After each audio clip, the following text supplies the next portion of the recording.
அடிமை வாழ்வினும் உரிமை சாவு மேலானதுன்னு போனா அந்த இனத்துல பிறந்த கூட்டம் இன்னைக்கு அற்ப ஒரு சீட்டு 2 சீட்டு ஒரு வாரிய பதவி இதுக்கு போய் முட்டிக்கால் போட்டு நின்னுக்கிட்டு கேவலப்பட்டுக்கிட்டு அதை விட தமிழ் கடவுள் என்று சொன்னால் நம்மை பொறுத்த வரைக்கும் முத்தமிழர் கலைஞரை தவிர நாம் வேறு யாரையும் சிந்தித்து பார்ப்பதில்லை.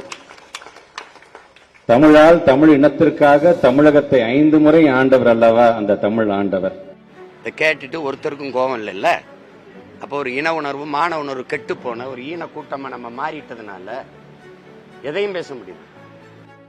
சீமான் அவர்கள் சொல்வதில் என்ன தவறு இருக்கிறது? இன உணர்வு மான உணர்வு இந்து என்ற மத உணர்வு எதுவுமே இல்லாத ஜடமாக இப்போது தமிழகத்தில் இந்து மக்கள் வாழ்ந்து கொண்டு இருக்கிறார்கள். அதுவும் தமிழ் கடவுளாம் கலைஞர். இது எந்த விதத்தில் எங்கே போய் சொல்கிறதுன்னு தெரியல. இவனோ ஒட்டுமொத்த தமிழர்களுக்கும் கடவுள் தான் கலைஞர் என்று சொல்வது போல நம்மளையும் சேர்த்து கொண்டு பேசி கொண்டு இருக்கிறார் இந்த அன்பில் மகேஷ் பொய்யாமொழி அவர்கள். இது இவர்களும் திராவிட கடவுள் என்று சொல்லி கொண்டு போ, நீ ஏனென்றால் நீ ஒரு கொத்தடிமை. திமுகவின் கடவுள் என்று கலைஞர் என்று சொல்லிக்கொள்ளு. அதை பற்றி எங்களுக்கு எந்தவித ஆட்சேபனையும் இல்லை. ஆனால் தமிழர்களின் தமிழ் கடவுள் என்று கலைஞரை வர்ணிப்பது எந்த விதத்தில் நியாயம்? சீமான் போன்றவர்கள் கொடுத்த இந்த செருப்படி தான் சரியான அடி என்று எண்ண தோன்றுகிறது. இந்துக்கள் இதேபோல் சுரணையற்று வாழும் இந்த நாட்டில் இந்துக்கள் பெரும்பான்மை வாழ்ந்தும் எந்த புரோஜனமும் இல்லை. சமநிலை தவறும்போது அதை முற்றிலுமாக இந்துக்கள் அழித்தொழிக்கப்படுவார்கள் என்பதே உண்மை.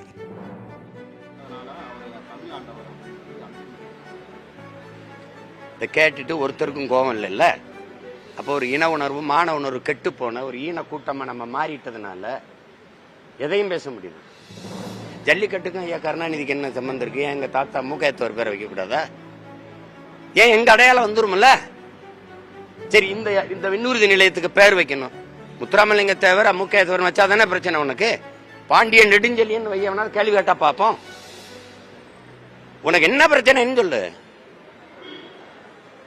இதெல்லாம் கேட்டுக்கிட்டு ஒரு தமிழன் பேசுறத பாருங்க. ஒரு தமிழர்கள் கருணாநிதி தான் தமிழ் கடவுள்னு சொல்றதை கேட்டுக்கிட்டு இந்த சனம் எல்லாம் தன்னலவாதிகள் பெருகி போய் நத்தி பிழைக்கிற கூட்டம் அற்ப பதவிக்கு அலைகிற கூட்டம் பெருகுனதுனால இந்த இனம் அவமானப்பட்டு நிக்குது.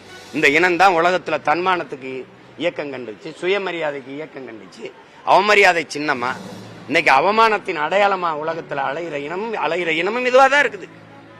மானமும் வீரமும் அறமும் உயிரென்று வாழ்ந்த ஒரு இனத்தின் கூட்டம் இன்னைக்கு மானத்துக்காக உயிரை விட்ட ஒரு இனத்தின் கூட்டம். வெள்ளக்காரன் துப்பாக்கி வச்சிருக்கான், பீரங்கி வச்சிருக்கான், 1 கிலோமீட்டருக்கு அங்கிருந்து சுடுவான், 3 கிலோமீட்டருக்கு அங்கிருந்து குண்டை வச்சு போடுவான்னு தெரியுமில்ல. எங்க பாட்டங்களுக்கு தெரியாதா? சின்னமலைக்கு தெரியாதா? புலித்தேவனுக்கு தெரியாதா? எங்க பாட்டி வேலுநாச்சியார், மருதிபாண்டி, அழகுமுத்துக்கோனுக்கு, சுந்தரலிங்கத்துக்கு, வெள்ளையத்தவனுக்குலாம் தெரியாதா? இல்ல பண்டாரவண்ணியனுக்குலாம் தெரியாதா? கட்டபொம்மனுக்கு தெரியும். ஏன் போனா? மான தமிழனுக்கு மரணத்தை விட மானம் பெரிதுன்னு போனா சாபம்னு தெரிஞ்சும் போய் சத்தான். சரணடைஞ்சு நம்ம வாழ்றதை விட சண்டையிட்டு சாவது மேலானதுன்னு போனான். அடிமை வாழ்வினும் உரிமை சாவு மேலானதுன்னு போனான். அந்த இனத்துல பிறந்த கூட்டம் இன்னைக்கு அற்ப ஒரு சீட்டு 2 சீட்டு ஒரு வாரிய பதவி இதுக்கு போய் முட்டிக்கால் போட்டு நின்னுக்கிட்டு கேவலப்பட்டுக்கிட்டு அதை விட கொடுமை அவனுக்கு வக்காலத்து வாங்கி பேசுறது. மேற்கொண்டு பேசிய சீமான் அவர்கள் திமுக மட்டும் இல்லை, அடிக்கிற வெயிலில் கோட் சுட்டு போட்டு அலையிற திருமா அவர்களையும் ஒரு பிடிச்சிருப்பார் இந்த பேட்டியில். நக்கி பிழைக்கும் நாய்கள் என திருமாவே ஒரு கடுமையான சாடி இருப்பார். 2 சீட்டுக்காக முட்டி போட்டு கையேந்தக்கூடிய பிச்சை எடுக்கக்கூடிய நிலையில் திருமா அவர்கள் இருக்கார் என்று சீமான் அவர்கள் நெத்தியில் அடிச்சிருப்போது பேசியிருப்பார் இந்த பேட்டியில்.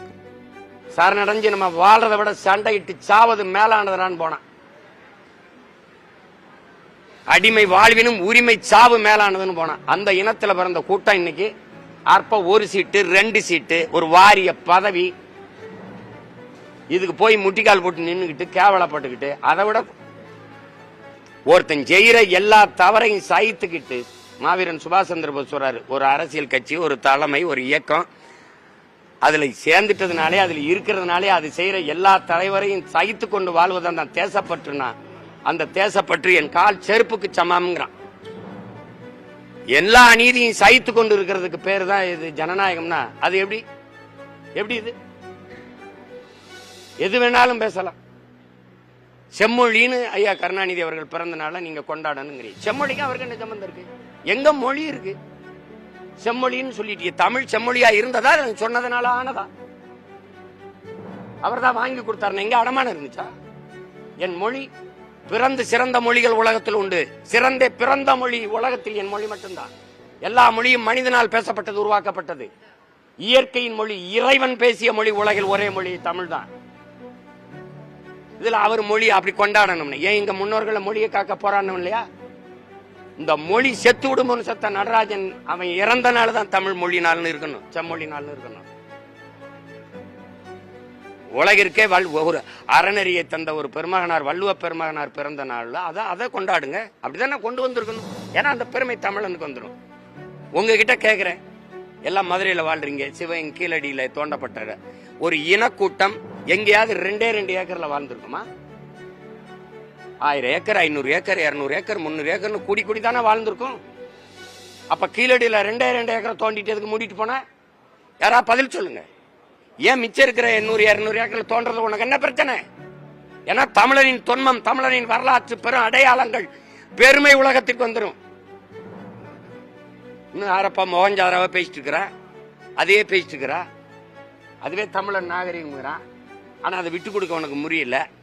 அங்கே என்னுடைய ஜல்லிக்கட்டு காலையில் அந்த காசு இருக்குது, எல்லாம் இருக்குது, அதை காட்டுக்க முடியல. இப்போ இன்னைக்கு இதை இது தோண்டுனா தமிழனுடைய தொன்மம் தெரிஞ்சிடும். ஆதிச்சநல்லூர் தோண்ட மாட்டேற, பல இடத்துல தோண்ட சொல்றாங்க, நீங்க தோண்ட மாட்டேங்கிற. ஏன் 2 ஏக்கர்ல தோன்ற? இந்த கீழடியில தோண்டி எடுத்ததுல எதுக்கு பெங்களூருக்கு கொண்டு போன? இங்க ஒரு அருங்காட்சியம் கட்டி வைக்க முடியாதா? வைக்க மாட்டேன். ஏன்னா என்னுடைய அடையாளம் தெரிஞ்சிடும். அவன் வந்தா இந்திய நாகரிகம்ங்கிறான், நீ திராவிட நாகரிகம்ங்கிற. தமிழன் நாகரிகம், தமிழன் பண்பாடுன்னு சொல்ல உனக்கு என்ன வலிக்குது? நாக்கு சுழிக்கிடுமா? ஏன்னா அந்த பெருமை எனக்கு வந்துடக்கூடாது. வந்தா நான் நிமிந்துருவேன், நான் யாருன்னு தெரிஞ்சிடும்.